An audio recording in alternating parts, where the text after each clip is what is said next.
नाज़रीन, बुलेटिन की शुरुआत में अवांखे आम ख़बर दी तो Peoples Party chairman Bilawal Bhutto Zardari Sindh के बोर्ड सटियल इलाइक़नि में फौरी तौर पानी नेकाल करण जो हुक्म ॾेई छॾियो आहे। Peoples Party chairman Bilawal Bhutto Zardari की सदारत हेठि सिंध में बोर्ड की सूरतहाल बाबति सीएम हाउस में इजलास थियो। बिलावल भुट्टो ज़रदारी के ब्रीफिंग ॾिनी वई आहे।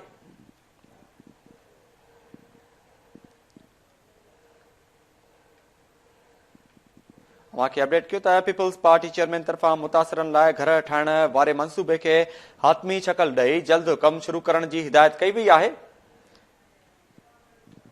बिलावल भुट्टो ज़रदारी चयो त हारियुनि खे बिज ऐं भाड़ की फराहमी फौरी तौर शुरू कई वञे। थधि शुरू थी रही है, जिन इलाइक़नि में पानी बीठल है फौरी तौर ते निकाल कयो वञे।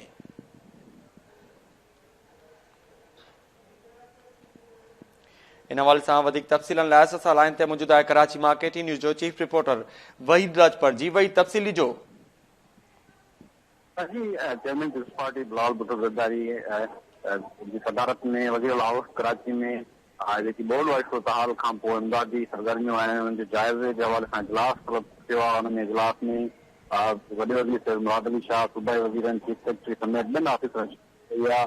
इनमें इजलास थियो आहे जंहिं ॿुधायो वॾे वज़ीर जे तरफ़ां ब्रीफिंग ॾिनी वई आहे चेयरमैन पीपल्स पार्टी के, जिन ॿुधायो ब्रीफिंग में चयो आहे त हिन वक़्त ताईं जेके बोर्ड तक़रीबन अरबें रुपयनि जो नाज़रीन, असो राब्तो कटिजी वो है, कोशिश कंदासीं राब्तो बहाल थे। अवांखे अपडेट कयूं था पीपल्स पार्टी चेयरमैन पारां हिदायत कई वई है त ॿियनि मुतासरनि की सार लधी वञे।